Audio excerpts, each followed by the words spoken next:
دانشیاب صاحب العابدی مجدد العابدی جملہ علماء کرام معلمین و معلمات اور طالبات السلام علیکم ورحمۃ اللہ وبرکاتہ۔ حضرت مولانا مہتاب صاحب قاسمی ایک جوان سال عالم الدین ہے۔ گزشتہ 3-4 سال پہلے ان کی حاضری بمبئی میں ہمارا ادارہ جامعۃ الابرار ہے وہاں ہوئی، اور بہت قریب سے اس ادارے کے تعلق سے تبادلہ خیال کرنے کا موقع ملا، اور انہوں نے مجھے دعوت بھی دی، لیکن یہ عجیب اتفاق ہے کہ تاخیر ہوتی رہی ممبئی سے آنا ہوتا ہے چند دنوں کے لیے اور پھر واپسی ہو جاتی ہے۔ پہلا اتفاق ہے کہ پورا چلہ ہم اس ہفتے میں لگا ہے، 30 دن پورے ہو گئے، انشاءاللہ 10 دن اور قیام رہے گا۔ ادارے کو دیکھ کر، یہاں کے نظام کو دیکھ کر، طالبات کو دیکھ کر اور آپ سب کی حاضری کو دیکھ کر قلبی مسرت ہوئی۔ اللہ تعالیٰ آپ حضرات کی حاضری سے اس ادارے کو دین کو پوری رات چوبی ترقی عطا فرمائے۔ ادارہ تعلیمی اعتبار سے یقیناً ترقی پذیر ہے، چونکہ ہدایہ اولین کا آغاز ہوا ہے۔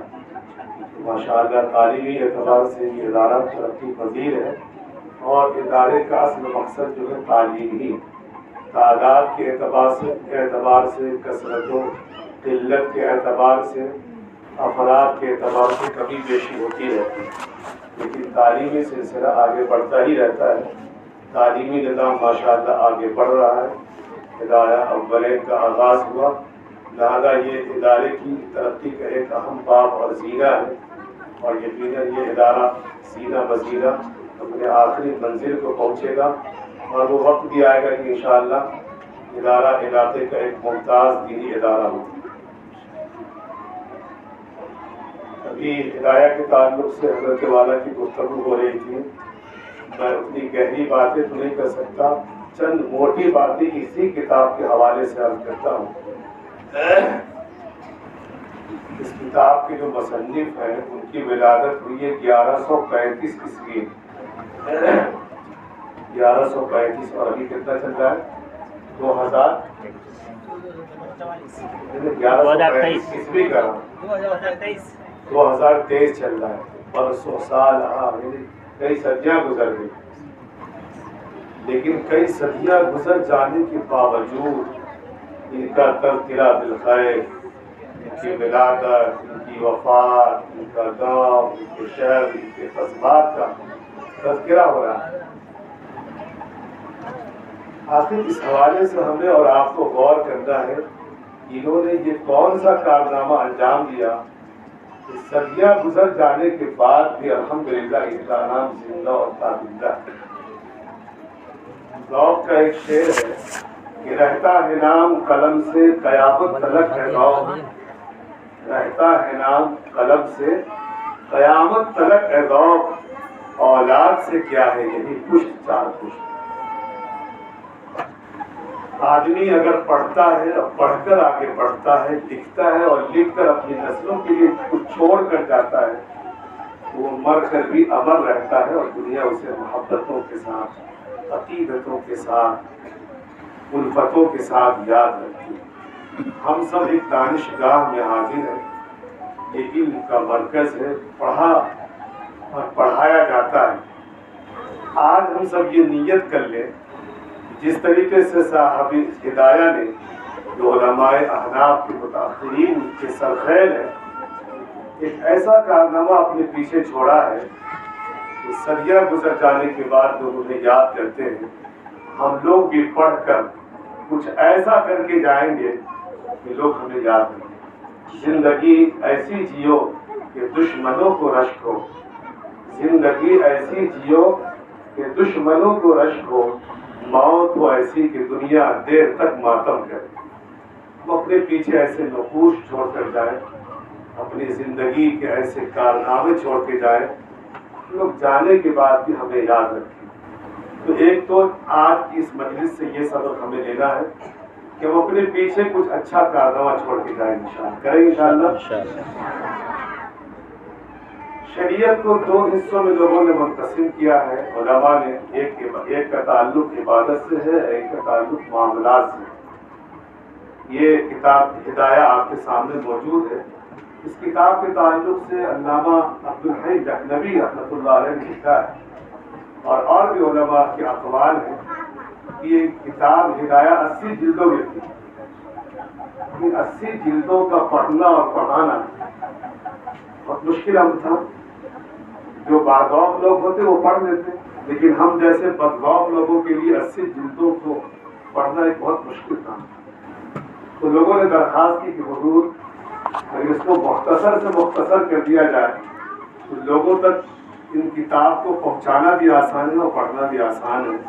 تو صاحب ہدایہ نے پھر محنت شروع کی اور وہ 80 جلدیں 4 جلدوں میں محیط کر دی.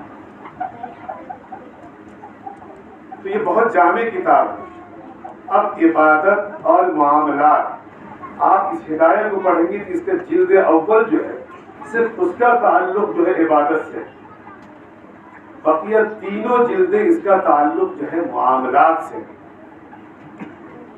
یہاں ہمیں یہ بھی سمجھنا ہے اور آج یہاں سے یہ سبق لے کر جانا ہے کہ جن چیزوں کا تعلق اللہ سے ہے وہاں کمی اور کوتاہی اگر ہو جاتی ہے تو اللہ اپنی رحمت سے ہمیں معاف کر دے گا. لیکن شریعت میں مطلوب معاملات بھی ہیں. معاملات کے تعلق سے بڑی سخت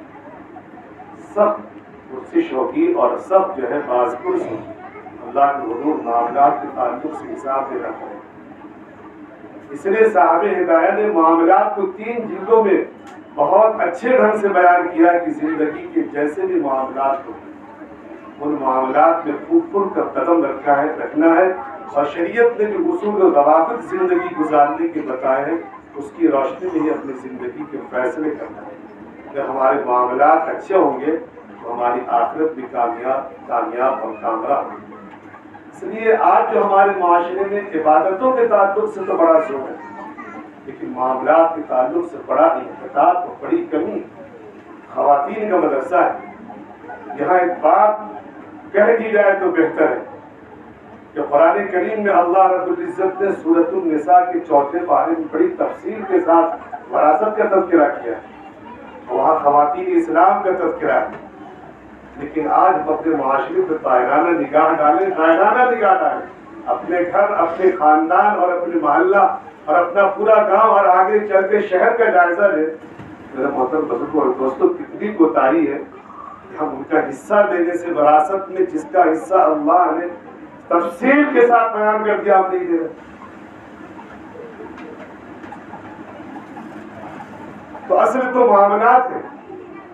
ہم اس کتاب کو پڑھ کر معاملات کو سیکھیں گے اور کوشش یہ کریں کہ ہماری بچیاں جنہوں نے آج ہدایہ اور بلند ابتدا کی ہے وہ نیت کر لیں جب اس کتاب کو خوب محنت سے پڑھ کر ہم جہاں بھی رہیں گے، جس جگہ رہیں گے، جس معاشرے میں رہیں گے، جس گھر اور خاندان میں رہیں گے، جس شہر میں رہیں گے، ہم خواتین کے درمیان بھی بیداری لائیں گے. اور یہ بالکل نہیں یہ کیا محبت ہے کہ ہم اپنا حصہ چھوڑ دیں تو ہی ہم اپنے بھائیوں کے لیے وفادار ہیں.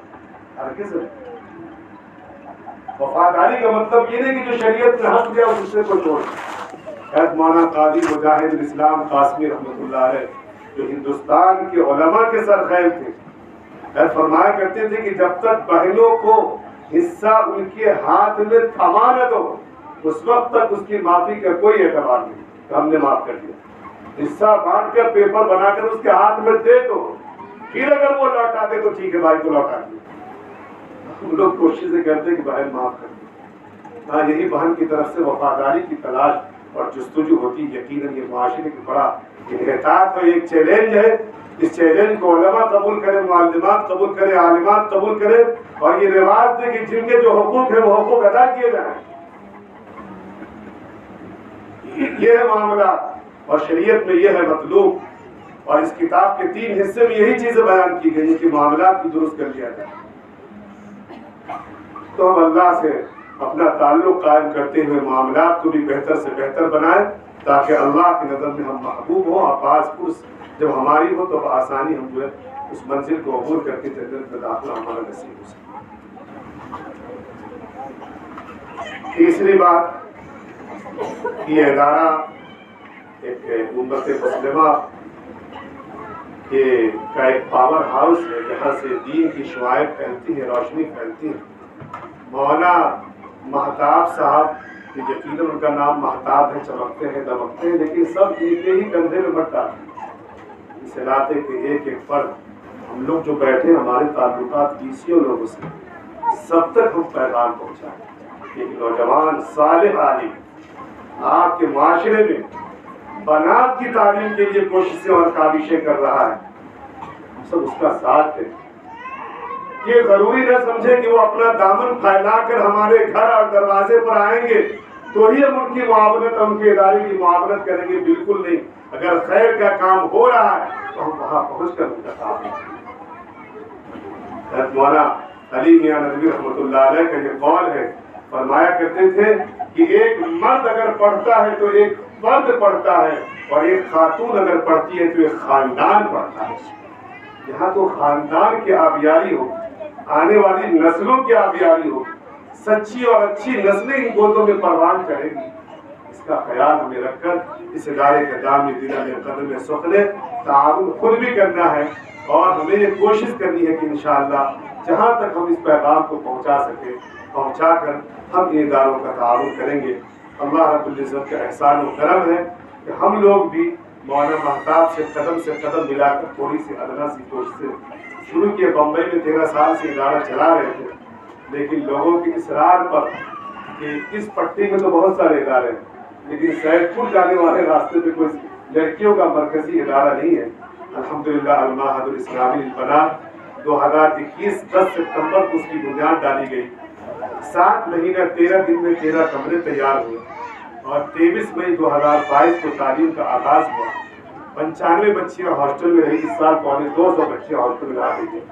دعا کریں اللہ تعالی ہمیں بھی مولانا مہتاب صاحب کی طریقے سے استقامت کے ساتھ بمبئی میں رہ کر ہی علاقے کی خدمت کی توفیق محمد فرمائے۔